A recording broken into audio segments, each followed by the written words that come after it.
ತನ್ನ ಬುದ್ಧಿವಂತಿಕೆ ಮತ್ತು ಬುದ್ಧಿವಂತಿಕೆಗೆ ಹೆಸರುವಾಸಿಯಾದ ರಾಜ ಪ್ರಹ್ಲಾದನು ಅಲೆದಾಡುವ ಬ್ರಾಹ್ಮಣನನ್ನು ಎದುರಿಸಿದನು. ಅವನು ಪ್ರಶಾಂತತೆಯ ಮೂಲತತ್ವವನ್ನು ಹೊಂದಿದ್ದನು. ಬ್ರಾಹ್ಮಣನ ಪ್ರಕಾಶದಿಂದ ಕುತೂಹಲಗೊಂಡ ಪ್ರಹ್ಲಾದನು ಗೌರವದಿಂದ ಅವನ ಬಳಿಗೆ ಬಂದು, ಓ ಬುದ್ಧಿವಂತನೇ, ನೀನು ಈ ಜಗತ್ತಿನಲ್ಲಿ ದುಃಖದಿಂದ ಮುಕ್ತವಾಗಿ ಹೇಗೆ ಬದುಕುತ್ತಿದ್ದೀಯ? ಅತ್ಯುತ್ತಮವಾದ ಅಂತ್ಯವನ್ನು ಸಾಧಿಸಲು ಯಾವ ನಡವಳಿಕೆಯನ್ನು ಅನುಸರಿಸಬೇಕು ಎಂದು ಕೇಳಿದನು. ಬ್ರಾಹ್ಮಣನು ಸೌಮ್ಯವಾದ ನಗುವಿನೊಂದಿಗೆ ತನ್ನ ಬುದ್ಧಿವಂತಿಕೆಯ ಕಥೆಯನ್ನು ಪ್ರಾರಂಭಿಸಿದನು. ತಾನು ಮಾನವ ಆಸೆಗಳ ಮಿತಿಗಳನ್ನು ಮೀರಿ ಮಗುವಿನಂತೆ ಮೋಹ ಅಥವಾ ತಿರಸ್ಕಾರದಿಂದ ಕಳಂಕಿತನಾಗಿ ಬದುಕಿದ್ದೇನೆ ಎಂದು ವಿವರಿಸಿದನು.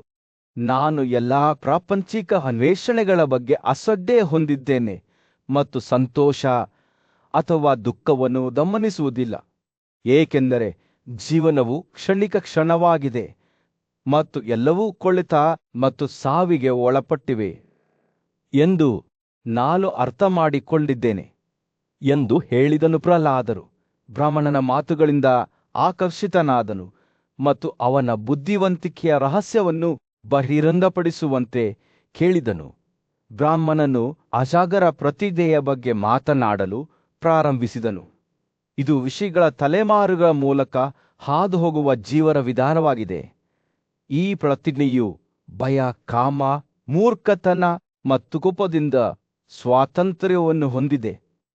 ಇದು ಸಾವು ಮತ್ತು ಕೊಳೆಯುವಿಕೆಯ ಅನಿವಾರ್ಯತೆಯನ್ನು ಅಂಗೀಕರಿಸುವ ಮಾರ್ಗವಾಗಿದೆ ಮತ್ತು ಪ್ರಕೃತಿಯೊಂದಿಗೆ ಸಾಮರಸ್ಯದಿಂದ ಬದುಕುವ ಮೂಲಕ ಅವುಗಳನ್ನು ಮೀರಲು ಪ್ರಯತ್ನಿಸುತ್ತದೆ ಎಂದು ಅವನು ಹೇಳಿದನು. ಬ್ರಾಹ್ಮಣನು ಮಾತನಾಡುವಾಗ ಅವನ ಮಾತುಗಳು ಬೇಸಿಗೆಯ ದಿನದಂದು ಸೌಮ್ಯವಾದ ಗಾಳಿಯಂತೆ ಪ್ರಹ್ಲಾದನ ಆತ್ಮವನ್ನು ಶಾಂತಗೊಳಿಸಿದವು. ಈ ಪ್ರತಿಜ್ಞೆಯ ಅಡಿಯಲ್ಲಿ ಒಬ್ಬರು ಸಂಪತ್ತು ಅಥವಾ ಸ್ಥಾನಮಾನವನ್ನು ಹೇಗೆ ಅಪೇಕ್ಷಿಸುವುದಿಲ್ಲ, ನಷ್ಟ ಅಥವಾ ಬಡತನದಿಂದ ಅವರು ತೊಂದರೆಗೊಳಗಾಗುವುದಿಲ್ಲ ಎಂಬುದನ್ನು ಅವರು ವಿವರಿಸಿದರು. ಅವರು ಭೌತಿಕ ಆಸ್ತಿ ಅಥವಾ ಪ್ರಾಪಂಚಿಕ ಬಯಕೆಗಳಿಗೆ ಅಂಟಿಕೊಳ್ಳದೆ ಸರಳವಾಗಿ ಬದುಕುತ್ತಾರೆ. ಬ್ರಾಹ್ಮಣನ ಮಾತುಗಳಿಂದ ಪ್ರಹ್ಲಾದರು ತೀವ್ರವಾಗಿ ಪ್ರಭಾವಿತನಾದರು ಮತ್ತು ಅಜಾಗರ ಪ್ರತಿಜ್ಞೆಯ ಬಗ್ಗೆ ವಿವರಿಸಲು ಕೇಳಿಕೊಂಡನು. ಬ್ರಾಹ್ಮಣನು ಮುಗುಳ್ನಗುತ್ತಾ, ಇದು ಸಂಪತ್ತು ಮತ್ತು ಸಂತೋಷವನ್ನು ಒಳಗೊಂಡಂತೆ ಎಲ್ಲ ವಸ್ತುಗಳ ಶಾಶ್ವತತೆಯನ್ನು ಗುರುತಿಸುವ ಮಾರ್ಗವಾಗಿದೆ. ಇದು ಆಸಕ್ತಿ ಅಥವಾ ಬಯಕೆಯ ಬದಲು ಬುದ್ಧಿವಂತಿಕೆ ಮತ್ತು ತಿಳುವಳಿಕೆಯಿಂದ ಮಾರ್ಗದರ್ಶಿಸಲ್ಪಟ್ಟ ಜೀವನ ವಿಧಾನವಾಗಿದೆ ಎಂದು ಹೇಳಿದನು. ಸೂರ್ಯನು ಮುಳುಗಲು ಪ್ರಾರಂಭಿಸಿದಾಗ ಕಾಡಿನ ಮೇಲೆ ಬೆಚ್ಚಗಿನ ಹೊಳಪನ್ನು ಬೀಸಿದ ಪ್ರಹ್ಲಾದನು ಬ್ರಾಹ್ಮಣನಿಗೆ ಈ ಪ್ರತಿಜ್ಞೆಯ ಬಗ್ಗೆ ಹೆಚ್ಚು ತಿಳಿಸಲು ಹೇಳಿದನು. ಬ್ರಾಹ್ಮಣನು ಮುಂದುವರಿಸಿದನು, ಈ ಮಾರ್ಗವನ್ನು ಅನುಸರಿಸುವವನು ತನ್ನ ಹೃದಯದ ಹುಚ್ಚಾಟಿಕೆಗಳಿಂದ ಪ್ರಭಾವಿತನಾಗುವುದಿಲ್ಲ ಅಥವಾ ಪ್ರಕೃತಿಯಲ್ಲಿ ಪಡೆಯಲು ಕಷ್ಟವಾದ ಅಥವಾ ಕ್ಷಣಿಕವಾದ ವಸ್ತುಗಳಿಗಾಗಿ ಪ್ರಯತ್ನಿಸುವುದಿಲ್ಲ. ಅವರು ಶುದ್ಧ ಹೃದಯದಿಂದ, ಭಯ ಮತ್ತು ಆಸಕ್ತಿಯಿಂದ ಮುಕ್ತರಾಗಿ ಮತ್ತು ಸತ್ಯ ಮತ್ತು ಶುದ್ಧತೆಯ ತತ್ವಗಳಿಂದ ಮಾರ್ಗದರ್ಶಿತರಾಗಿ ಬದುಕುತ್ತಾರೆ. ಪ್ರಹ್ಲಾದನು ಬ್ರಾಹ್ಮಣನ ಮಾತುಗಳನ್ನು ಕೇಳುತ್ತಿದ್ದಂತೆ ತನ್ನ ಹೃದಯವು ಸಹಾನುಭೂತಿ ಮತ್ತು ತಿಳುವಳಿಕೆಯಿಂದ ವಿಸ್ತರಿಸುತ್ತಿದೆ ಎಂದು ಅವನು ಭಾವಿಸಿದನು. ಈ ಪ್ರತಿಜ್ಞೆಯು ಕೇವಲ ಜೀವನ ವಿಧಾನವಲ್ಲ, ಆದರೆ ನಿಜವಾದ ಸಂತೋಷ ಮತ್ತು ಆಂತರಿಕ ಶಾಂತಿಯ ಮಾರ್ಗವಾಗಿದೆ ಎಂದು ಅವನು ಅರಿತುಕೊಂಡನು. ಆದ್ದರಿಂದ ಕೃತಜ್ಞತೆ ಮತ್ತು ಗೌರವದ ಭಾವದಿಂದ ಪ್ರಹ್ಲಾದನು ತನ್ನ ಬುದ್ಧಿವಂತಿಕೆಯನ್ನು ಹಂಚಿಕೊಂಡಿದ್ದಕ್ಕಾಗಿ ಬ್ರಾಹ್ಮಣನಿಗೆ ಧನ್ಯವಾದ ಅರ್ಪಿಸಿದನು ಮತ್ತು ಅವನ ಹೆಜ್ಜೆಗಳನ್ನು ಅನುಸರಿಸಲು ಪ್ರತಿಜ್ಞೆ ಮಾಡಿದನು. ರಾತ್ರಿ ಬೀಳುತ್ತಿದ್ದಂತೆ ಕಾಡಿನ ಮೇಲೆ ಕಪ್ಪು ಮುಸುಕು ಹಾಕುತ್ತಾ ಗದ್ದಲದ ಸಾಮ್ರಾಜ್ಯದ ನಡುವೆ ಬುದ್ಧಿವಂತ ರಾಜಕುಮಾರ ಯುಧಿಷ್ಠಿರನು ತನ್ನ ಪೂಜ್ಯ ಮೊಮ್ಮಗ ಭೀಷ್ಮನ ಸಲಹೆಯನ್ನು ಕೇಳಿದನು. ತನ್ನ ಧ್ವನಿಯಲ್ಲಿ ಪ್ರಾಮಾಣಿಕತೆಯಿಂದ ಒಬ್ಬ ವ್ಯಕ್ತಿಗೆ ಯಾವುದು ಹೆಚ್ಚು ಮೌಲ್ಯಯುತವಾಗಿದೆ? ಓ ಮೊಮ್ಮಗ, ಸಂಬಂಧಿಕರು, ಕಾರ್ಯಗಳು, ಸಂಪತ್ತು ಅಥವಾ ಬುದ್ಧಿವಂತಿಕೆ? ಭೀಷ್ಮನ ಕಣ್ಣುಗಳು ಪ್ರಾಚೀನ ಜ್ಞಾನದಿಂದ ಮಿಲುಗುತ್ತಿದ್ದವು. ಆತನು ಕಾಲದ ಆಳದಿಂದ ಒಂದು ಕಥೆಯನ್ನು ಹೆಣೆಯಲು ಪ್ರಾರಂಭಿಸಿದನು. ಬುದ್ಧಿವಂತಿಕೆ ನನ್ನ ಪ್ರಿಯ ಯುಧಿಷ್ಠಿರ ಎಂದು ಆತ ಹೇಳಿದನು. ಇದು ಈ ಜಗತ್ತಿನಲ್ಲಿ ಅತ್ಯುನ್ನತವಾದ ಸಾಧನೆಯಾಗಿದೆ. ಇದು ಸಂತೋಷದ ಕೀಲಿಯಾಗಿದೆ ಮತ್ತು ಮಾನವ ಅಸ್ತಿತ್ವದ ಅಂತಿಮ ಗುರಿಯಾಗಿದೆ. ಮುಂದುವರಿಯುವ ಮೊದಲು ಆತ ತನ್ನ ಆಲೋಚನೆಗಳನ್ನು ಸಂಗ್ರಹಿಸುತ್ತಾ ವಿರಮಿಸಿದನು. ತನ್ನ ಮಾತನ್ನು ವಿವರಿಸಲು ಭೀಷ್ಮನು ತಪಸ್ಸಿಗೆ ಬದ್ಧನಾಗಿದ್ದ ಯುವ ಋಷಿಯಾದ ಕಶ್ಯಪನನ್ನು ಅಜಾಗರೂಕತೆಯಿಂದ ಓಡಿಸಿದ ಶ್ರೀಮಂತ ವೈಶ್ಯನ ಬಗ್ಗೆ ಒಂದು ಪ್ರಾಚೀನ ಕಥೆಯನ್ನು ವಿವರಿಸಿದನು. ಯುವಕನು ನೋವು ಮತ್ತು ದುಃಖದಿಂದ ನರಳುತ್ತಿದ್ದನು. ನರಿ ವೇಷದಲ್ಲಿ ಇಂದ್ರನು ಅವನ ಪಕ್ಕದಲ್ಲಿ ಕಾಣಿಸಿಕೊಂಡನು ಮತ್ತು ಬುದ್ಧಿವಂತಿಕೆಯ ಮಾತುಗಳನ್ನು ಹೇಳಿದನು. ಕಶ್ಯಪನೇ, ನೀನು ಅಮೂಲ್ಯವಾದ ಜೀವದಿಂದ ಆಶೀರ್ವದಿಸಲ್ಪಟ್ಟ ಮನುಷ್ಯನಾಗಿದ್ದೀಯ. ಮಾನವರಲ್ಲಿ ನೀನು ಬ್ರಾಹ್ಮಣನಾಗಿದ್ದೀಯ. ನಿನ್ನ ಜ್ಞಾನ ಮತ್ತು ವೇದಗಳ ಬಗೆಗಿನ ಭಕ್ತಿಯಿಂದ ಪೂಜ್ಯನಾಗಿದ್ದೀಯ. ನೀನು ನಿಜವಾಗಿಯೂ ಗಮನಾರ್ಹವಾದದ್ದನ್ನು ಪಡೆದುಕೊಂಡಿದ್ದೀಯ. ಬುದ್ಧಿವಂತಿಕೆ ಈ ಉಡುಗೊರೆಯನ್ನು ತ್ಯಜಿಸುವುದು, ಮೂರ್ಖತನ ಅದನ್ನು ಸಾಧಿಸುವುದು ಎಷ್ಟೇ ಕಷ್ಟವಾಗಿದ್ದರೂ ಸಹ. ಇಂದ್ರನ ಮಾತುಗಳು ಸಹಾನುಭೂತಿಯಿಂದ ಕೂಡಿದವು. ಅವನು ಕಶ್ಯಪನನ್ನು ದಿಟ್ಟಿಸಿ ನೋಡಿದನರಿ. ಮಾತನಾಡುವುದನ್ನು ಮುಂದುವರಿಸಿದಾಗ ಅವನ ಮಾತುಗಳು ಸೌಮ್ಯವಾದ ಗದರಿಕೆಯಾಗಿ ಮಾರ್ಪಟ್ಟವು. ನೀವು ಕೈಗಳಿಲ್ಲದ ಮತ್ತು ಬಹಳವಾಗಿ ಬಳಲುತ್ತಿರುವ ಜೀವಿಗಳಂತಲ್ಲ. ನೀವು ಈ ಅಮೂಲ್ಯವಾದ ಉಡುಗೊರೆಯಿಂದ ಆಶೀರ್ವದಿಸಲ್ಪಟ್ಟಿದ್ದೀರಿ. ಓ ಬ್ರಾಹ್ಮಣ, ತೃಪ್ತರಾಗಿರಿ, ಏಕೆಂದರೆ ನೀವು ನಿಜವಾಗಿಯೂ ಅಮೂಲ್ಯವಾದದ್ದನ್ನು ಹೊಂದಿದ್ದೀರಿ.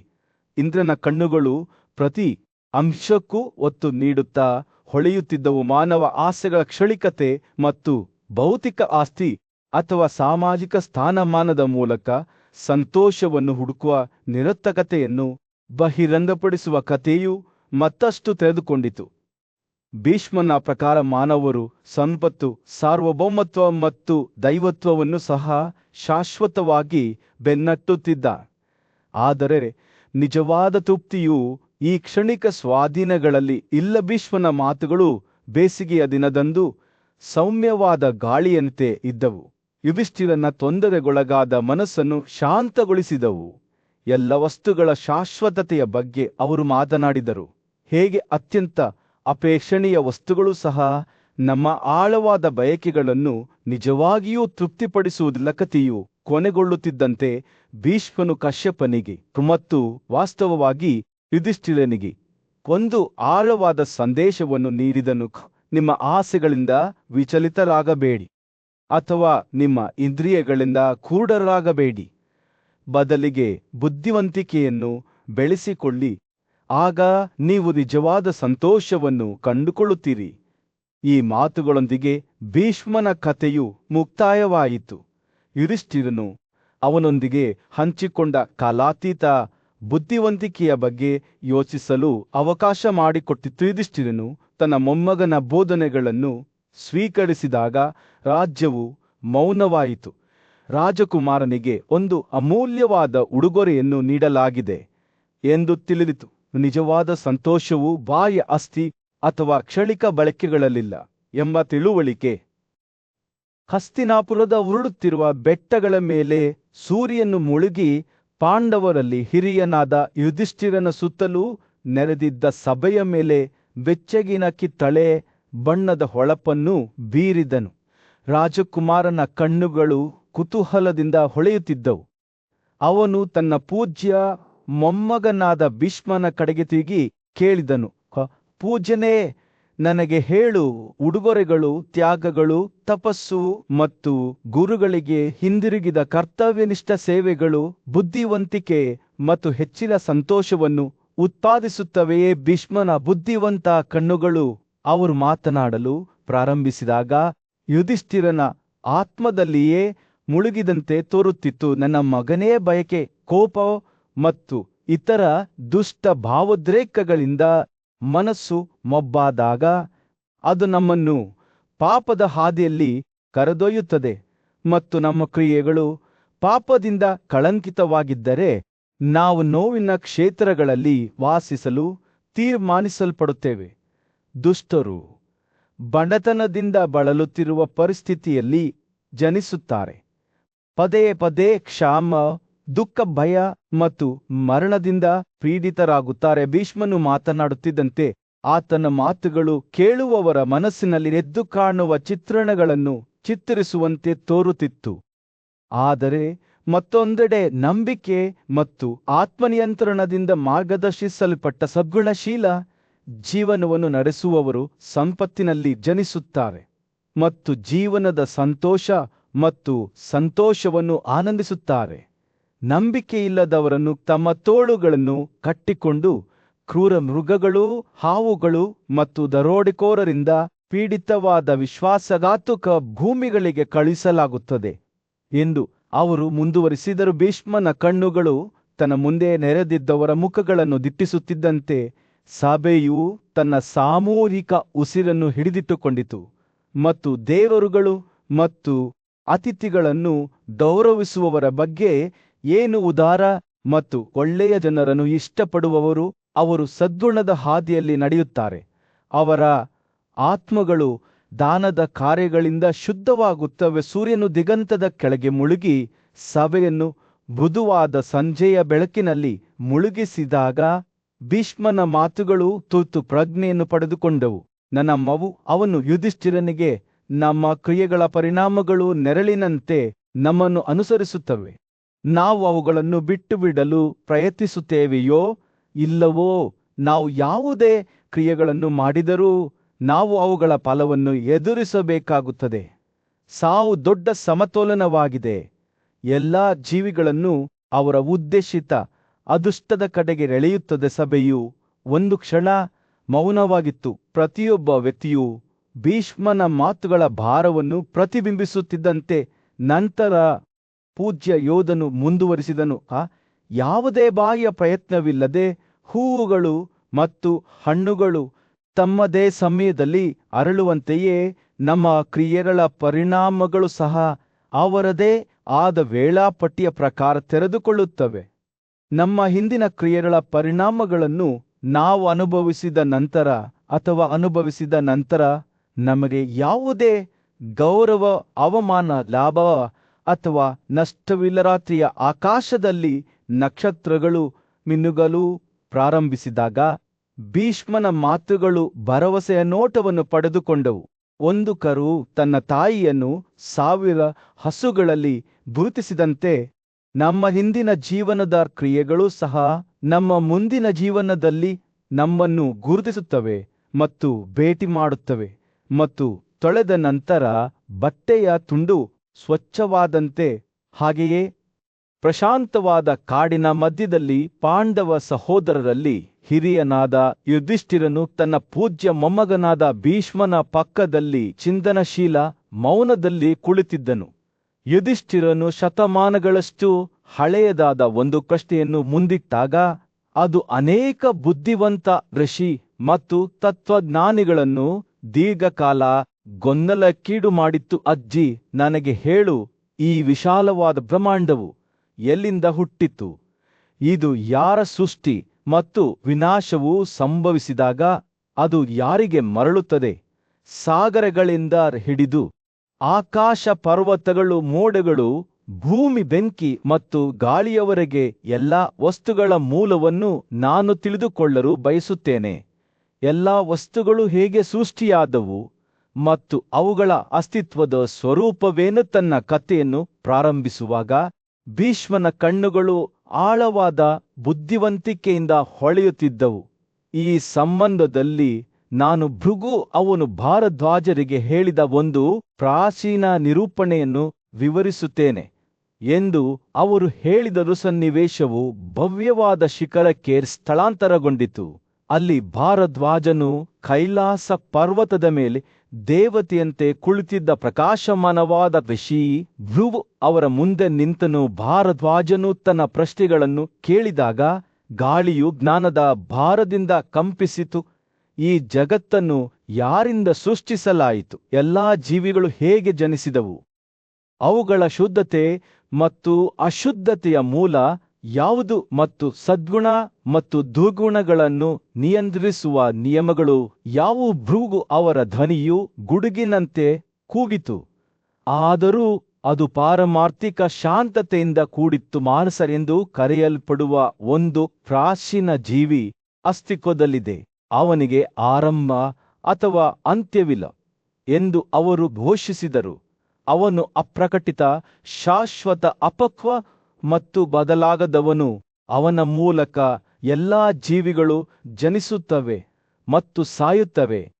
ಅವನು ಮೊದಲು ಮಹತ್ತೆಂಬ ದೈವಿಕ ಅಸ್ತಿತ್ವವನ್ನು ಸೃಷ್ಟಿಸಿದನು, ಅದು ಪ್ರಜ್ಞೆಗೆ ಕಾರಣವಾಯಿತು. ಭೃಗು ಅವರ ಮಾತುಗಳು ಸೃಷ್ಟಿಯ ಭಾವಚಿತ್ರದಂತೆ ತೆರೆದುಕೊಳ್ಳುತ್ತಿದ್ದಂತೆ ಅಸ್ತಿತ್ವದ ಬಟ್ಟೆಯೇ ತನ್ನನ್ನು ತಾನು ಬಹಿರಂಗಪಡಿಸಿಕೊಳ್ಳಲು ಪ್ರಾರಂಭಿಸಿತು. ಪ್ರಜ್ಞೆಯು ಬಾಹ್ಯಾಕಾಶವನ್ನು ಸೃಷ್ಟಿಸಿತು. ಅವರು ಮುಂದುವರಿಸಿದರು, ಮತ್ತು ಬಾಹ್ಯಾಕಾಶದಿಂದ ನೀರು ಹುಟ್ಟಿತು. ನೀರಿನಿಂದ ಬೆಂಕಿ ಮತ್ತು ಗಾಳಿ ಹೊರಹೊಮ್ಮಿದವು. ಅದು ಭೂಮಿಯನ್ನು ರೂಪಿಸಿತು. ಸ್ವಯಂ ಜನಿಸಿದ ಮಾನಸ ನಂತರ ಶಕ್ತಿಯಿಂದ ಗರ್ಭಿಣಿಯಾದ ದೈವಿಕ ಕಮಲವನ್ನು ಸೃಷ್ಟಿಸಿದನು. ಈ ಪವಿತ್ರ ಕಮಲದಿಂದ ವೇದದ ಸಾಗರವಾದ ಬ್ರಹ್ಮನು ಹುಟ್ಟಿದನು.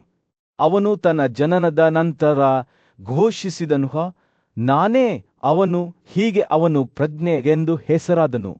ತನ್ನೊಳಗೆ ಸೃಷ್ಟಿಸಲಾದ ಎಲ್ಲಾ ವಿಷಯಗಳನ್ನು ಆವರಿಸಿಕೊಂಡನು ಮತ್ತು ತನ್ನ ಇಚ್ಛೆಯ ಮೂಲಕ ಅವುಗಳನ್ನು ನಿಯಂತ್ರಿಸಿದನು. ಭಾರದ್ವಾಜನು ಭೃಗುಗೆ ಹೊಸ ಪ್ರಶ್ನೆಯನ್ನು ಕೇಳಿದಾಗ ನಿರೂಪಣೆಯು ಮತ್ತೊಮ್ಮೆ ಬದಲಾಯಿತು. ಹೇಳಿ, ಮಹಾನ್ ಋಷಿ, ಆಕಾಶದ ವ್ಯಾಪ್ತಿ, ದಿಗಂತದ ಬಿಂದುಗಳು, ಈ ಭೂಮಿಯ ಮೇಲ್ಮೈ ಮತ್ತು ಗಾಳಿ ಎಷ್ಟು ಅವುಗಳ ಮಿತಿಯನ್ನು ಮೀರಿ ಏನಿದೆ? ಭೃಗು ಅವರ ಕಣ್ಣುಗಳು ಅಲೌಕಿಕ ಬುದ್ಧಿವಂತಿಕೆಯಿಂದ ಮಿನುಗುತ್ತಿದ್ದವು. ಅವರು ಉತ್ತರಿಸಿದರು, ಮೇಲಿನ ಆಕಾಶವು ಅನಂತವಾಗಿದೆ, ಋಷಿಗಳು ಮತ್ತು ದೈವಿಕ ಜೀವಿಗಳ ವಾಸಸ್ಥಾನವಾಗಿದೆ. ಅದರ ಮಿತಿಗಳು ದೇವರಿಗೆ ಸಹ ತಿಳಿದಿಲ್ಲ. ಭೂಮಿಯ ಆಚೆಗೆ ನೀರಿನ ಸಾಗರಗಳಿವೆ. ಮೇರುವಿನ ಬುಡದಲ್ಲಿ ನೆಲೆಸಿರುವ ದಟ್ಟವಾದ ಕಣಿವೆಯಲ್ಲಿ ಬುದ್ಧಿವಂತ ಮತ್ತು ಪೂಜ್ಯ ಬ್ರಾಹ್ಮಣನಾದ ಭಾರದ್ವಾಜನು ಚಿಂತನಶೀಲ ಮೌನದಲ್ಲಿ ಕುಳಿತಿದ್ದನು. ಆತ ಗೌರವಾನ್ವಿತ ಋಷಿಯಾದ ಭೃಗು ಕಡೆಗೆ ತಿರುಗಿ ಆತನ ಕಣ್ಣುಗಳು ಕುತೂಹಲದಿಂದ ಹೊಳೆಯುತ್ತಿದ್ದವು ಮತ್ತು ಕೇಳಿದನು, ಹೇ ಅತ್ಯುತ್ತಮ ಬ್ರಾಹ್ಮಣರೇ, ಮೇರುವಿನೊಳಗೆ ವಾಸಿಸುತ್ತಿದ್ದ ಪ್ರಬಲ ಬ್ರಾಹ್ಮಣನು ಈ ವೈವಿಧ್ಯಮಯ ವಸ್ತುಗಳನ್ನು ಹೇಗೆ ಸೃಷ್ಟಿಸಿದನೆಂದು ನನಗೆ ತಿಳಿಸಿ. ಭರದ್ವಾಜನು ಭೃಗು ಅವರ ಪ್ರತಿಕ್ರಿಯೆಯನ್ನು ಕಾಯುತ್ತಿದ್ದಾಗ ಗಾಳಿಯು ನಿರೀಕ್ಷೆಯಿಂದ ಭಾರವಾಗಿತ್ತು. ಆಳವಾದ ಆಲೋಚನೆಯಲ್ಲಿ ಅವನ ಕಣ್ಣು ಮುಚ್ಚಿದ ಭೃಗು ಸೌಮ್ಯವಾದ ಗಾಳಿಯಂತೆ ಪ್ರತಿಧ್ವನಿಸುವ ಧ್ವನಿಯಲ್ಲಿ ಮಾತನಾಡಲು ಪ್ರಾರಂಭಿಸಿದನು. ಮಹಾನ್ ಮಾನಸಾದ ನಭಮನ ರೂಪದಲ್ಲಿ ಸಂಕಲ್ಪದ ಪೇಟಿನಿಂದ ವಿವಿಧ ರೀತಿಯ ವಸ್ತುಗಳನ್ನು ಸೃಷ್ಟಿಸಿದನು. ನಂತರ ಎಲ್ಲಾ ಜೀವಿಗಳ ರಕ್ಷಣೆಗಾಗಿ ಅವನು ಮೊದಲು ನೀರನ್ನು ಸೃಷ್ಟಿಸಿದನು. ಭೃಗು ಮಾತನಾಡುತ್ತಿದ್ದಂತೆ ವಾತಾವರಣವು ಬದಲಾಗುತ್ತಿರುವಂತೆ ತೋರುತ್ತಿತ್ತು. ಜೀವನದ ಮೂಲತತ್ವವನ್ನು ಬಹಿರಂಗಪಡಿಸಿದಂತೆ ಅವನು ಮುಂದುವರಿಸಿದನು. ನೀರು ಎಲ್ಲಾ ಜೀವಿಗಳ ಜೀವನ ಮತ್ತು ನೀರು ಅವುಗಳ ಬೆಳವಣಿಗೆಗೆ ಸಹಾಯ ಮಾಡುತ್ತದೆ. ನೀರು ಇಲ್ಲದಿದ್ದರೆ ಎಲ್ಲಾ ಜೀವಿಗಳು ನಾಶವಾಗುತ್ತವೆ. ಇಡೀ ವಿಶ್ವವು ನೀರಿನಿಂದ ಆವೃತವಾಗಿದೆ. ಭೃಗು ಅವರ ಮಾತುಗಳನ್ನು ಕೇಳಿದಾಗ ಭಾರದ್ವಾಜರ ಕಣ್ಣುಗಳು ಆಶ್ಚರ್ಯದಿಂದ ವಿಶಾಲವಾದವು. ಅವರು ಕೇಳಿದರು, ನೀರು ಹೇಗೆ ಅಸ್ತಿತ್ವಕ್ಕೆ ಬಂದಿತು? ಬೆಂಕಿ ಮತ್ತು ಗಾಳಿ ಹೇಗೆ ಮತ್ತು ಭೂಮಿಯು ಹೇಗೆ ಸೃಷ್ಟಿಯಾಯಿತು? ಅವರ ಪ್ರಶ್ನೆಗಳು ಒಂದು ಸವಾಲಿನಂತೆ ಗಾಳಿಯಲ್ಲಿ ತೂಗಾಡುತ್ತಿದ್ದವು. ಸೃಷ್ಟಿಯ ರಹಸ್ಯಗಳನ್ನು ಬಯಲು ಮಾಡಲು ಭೃಗು ಕಾಯುತ್ತಿದ್ದನು. ಪ್ರಾಚೀನ ಕಾಲದಿಂದ ಒಂದು ಕಥೆಯನ್ನು ಹೆಣೆಯಲು ಪ್ರಾರಂಭಿಸಿದಾಗ ಭೃಗು ಅವರ ಅಭಿವ್ಯಕ್ತಿ ಚಿಂತನಶೀಲವಾಯಿತು. ಅತ್ಯಂತ ಪ್ರಾಚೀನ ಕಾಲದಲ್ಲಿ ಬ್ರಹ್ಮಕಲ್ಪದ ಸಮಯದಲ್ಲಿ ಪುನರುತ್ಪಾದನೆಯ ಕ್ರಮದ ಉನ್ನತ ಆತ್ಮದ ಋಷಿಗಳು ಒಗ್ಗೂಡಿ ಬ್ರಹ್ಮಾಂಡದ ಸೃಷ್ಟಿಯ ಬಗ್ಗೆ ಇದೇ ಅನುಮಾನವನ್ನು ಅನುಭವಿಸಿದರು. ಈ ಬುದ್ಧಿವಂತ ಋಷಿಗಳು ಹೇಗೆ ತಮ್ಮ ಮಾತನ್ನು ನಿಯಂತ್ರಿಸಿದರು ಮತ್ತು ಆಳವಾದ ಚಿಂತನೆಯಲ್ಲಿ ನಿರತರಾಗಿ ಸ್ಥಿರವಾಗಿ ಉಳಿದರು ಎಂಬುದನ್ನು ಭೃಗು ವಿವರಿಸಿದಂತೆ ಗಾಳಿಯು ನಿರೀಕ್ಷೆಯೊಂದಿಗೆ ದಪ್ಪವಾಯಿತು. ಅವರು ಗಾಳಿಯಲ್ಲಿಯೇ ವಾಸಿಸುವ ಎಲ್ಲ ಆಹಾರವನ್ನು 1000